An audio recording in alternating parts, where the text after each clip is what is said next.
Hey guys, I'm just getting set up here. I'm actually going live on Instagram, TikTok, and YouTube today. So it's always a technological challenge to make sure everything is going according to plan. But everything looks good, and I'm seeing some thumbs up from you guys letting me know that you can hear me. Thank you so much. We've got people from all over the world in the house. We have Norway, Belgium, Netherlands, Canada. Hi guys. Just checking the chat here. So today I wanted to do my podcast. I've been posting a lot of different content on social recently. Back in September, I had a really good meeting with a friend and I decided to recommit to social because I was technically over social. And I've been really doubling down on my content and I've been posting so many business tidbits. But one thing occurred to me, which was I feel like I've been posting a lot of different things and we come across a lot of stuff on our feeds. And I feel like it's a little bit difficult for people to absorb one cohesive message if I keep posting lots of different things. So we're going to change our strategy here a little bit and we're going to select a topic that we're going to focus on. And I'm going to create a lot of content and post a lot of content supporting this one topic. So the topic that came to mind for me recently was just addressing the way that nail technicians tend to approach their business as if they were consumers instead of being the business owner. And I really think that this is something that is detrimental to the way we do things in the industry because you aren't a consumer.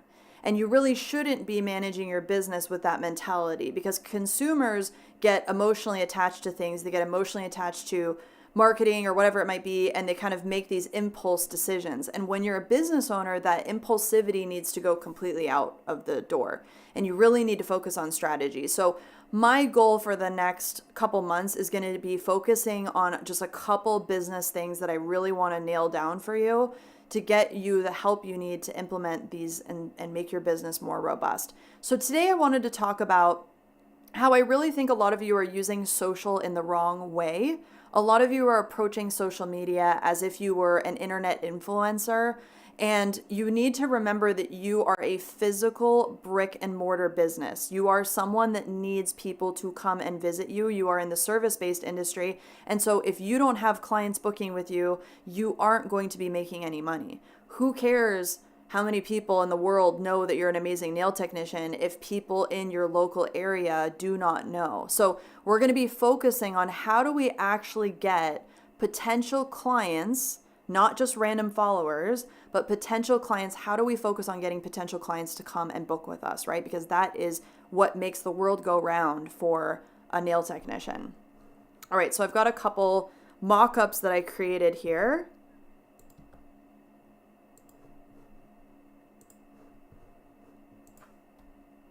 All right, so the first is a mock-up that I made in regards to your social profile. And I just made a fake one, obviously. The first thing I wanted to point out is the follower count. So the follower count, a lot of you are fixated on this. You're trying to get to, like, I don't know what the number is for everybody, but maybe it's 10,000 followers. Maybe that's going to give you the warm and fuzzies to make you feel like you've been validated online. And I do understand that. Trust me. I know that might come across harsh, but I do understand it. I do understand that there is personal validation and even a dopamine reaction that happens from social media. However, you need to separate this out. You've got to compartmentalize your brain and let go of follower numbers because that is not equating to clients booking with you, okay? So if you have a bunch of followers from all over the world, what does that matter if none of them can come and book with you? So forget about the follower numbers. I want you guys to just focus on what we're going to talk about today. So a lot of social profiles that I come across do not have very meaningful information. If I was a potential client looking at these profiles, I would have zero clue what this person is, what they do, anything. So I wanted to give you guys some tidbits about what you could do to improve your social profile. So the first one is put what you do front and center. I put specialize in gel nails. If you are the queen of gel nails, if you are the king of acrylics, if you are the master of natural nail manicures, if you love doing pedis, if you specialize in whatever you specialize in, whatever you love to do, whatever kind of clients you want to attract, I want you to put that front and center. What kind of salon or nail technician are you? Okay. Second is I want you to put some kind of directive on how people are going to get information about booking with you. So I put here prices and booking instructions in each post. So if someone comes to my profile, they know that they can go click on any of my pictures of nails that I've done, and there's going to be prices and booking instructions in each one of those posts, which I think is a really great way to do it, but you guys could come up with another creative idea. Third is you've got to localize yourself, okay? So I can't tell you how many times I come across pictures in my feed and I'm like, wow, those nails are awesome. And even me as a nail technician, sometimes I would like to go get my nails done by somebody else. And I have no way to find awesome salons in my city because very few businesses actually put where they're located, right? So I might dig around for a while and then I'll realize, oh, this person's in Melbourne, Australia. Well, that's not helpful to me. I live in Phoenix, Arizona, right? So it's very important for you to immediately localize yourself because that allows people to go, yes, they're in my hood, or no, they're not, or I would have to travel to them and I'm willing to do that, or no, they're way too far away, they're in a different country. And it doesn't mean that you're not going to get credit for your amazing work, but it allows potential clients who do live in your metropolitan area to figure that out within the first 2 seconds of of them visiting your profile, okay? And fourth is going to be put some kind of URL if you have a booking system, if you have a website, whatever it might be, or maybe you don't have a URL, maybe you don't have a website or a booking system, then put something like DM me or text me or call me or email me. However you want people to actually book with you, put that right there also on your profile. And get rid of the fluff, get rid of like all of the kitschy stuff and whatever that really doesn't help anybody understand anything about your business. I really want you to focus on what is actually going to educate people about your business and get it clear, upfront, and concise within the first 5 seconds of them looking at your stuff. Because even 5 seconds is very difficult to get people to commit to these days. We are so used to scrolling. We are so used to just going, oh, if I can't find it in the first split second, forget it. It's too much effort. So you've got to make it easy for people to figure this out. And I think a lot of you are missing the mark on this because you're approaching it from, oh, I want to just be internet famous. No, forget all that. As long as you guys are wanting to focus on being a service-based physical business that people come and visit, you've got to align all of your stuff with this. All right, so second is the posts. Posts, I see this all over the board. I see, sometimes there's useful information. Sometimes it's just information about what products you used. It seems to just be hit or miss with this again. And I would recommend you come up with a template. Now you can add to this, but I would recommend you put this information as the top priority information on your posts.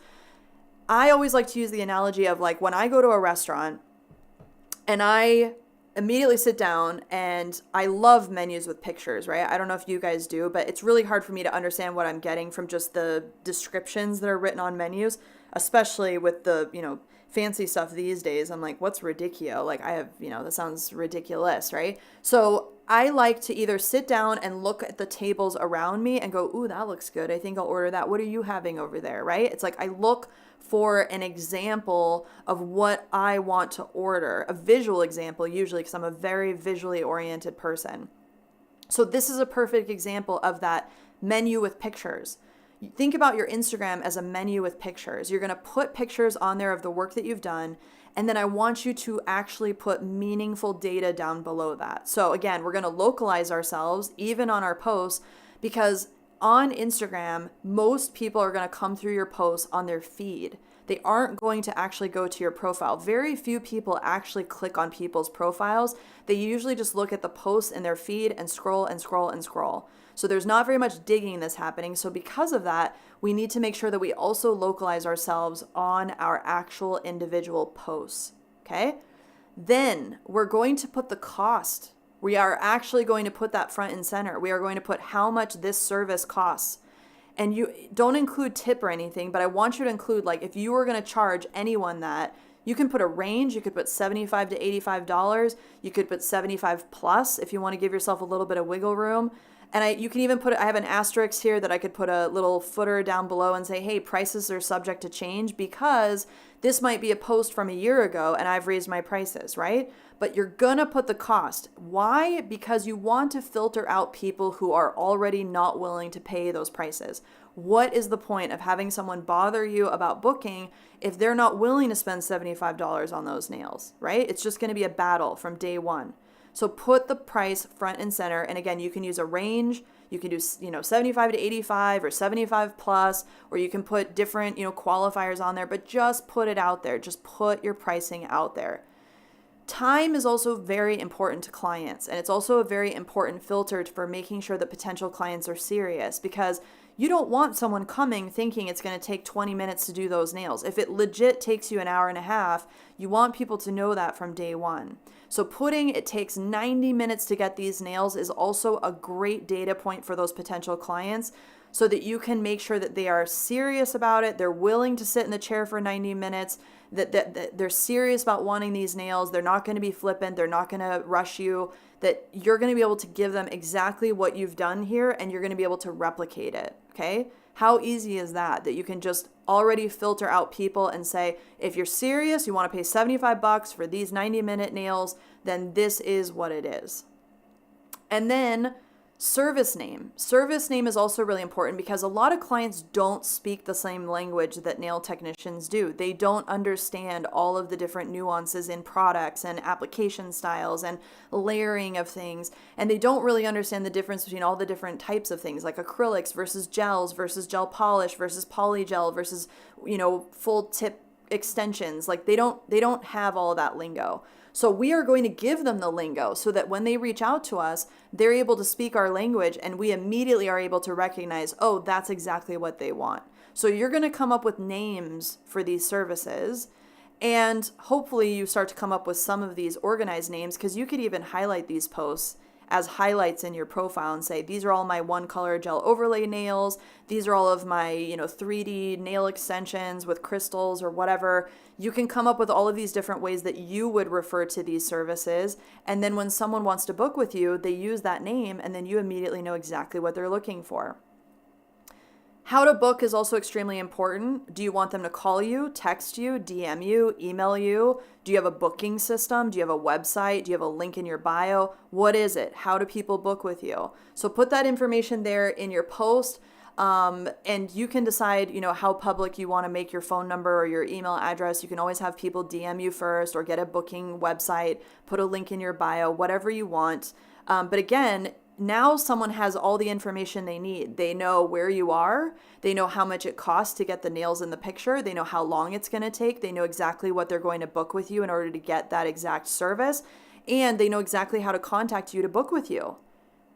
I don't think I've ever seen a post that includes all of this information or makes it this clear and concise to book with a nail technician. So I think if you guys actually do this and templatize this, it's going to make it that much easier. Now, last but not least, on the bottom of this post are hashtags, local hashtags, okay? Forget about posts like hashtag nail art, nails, gel mani.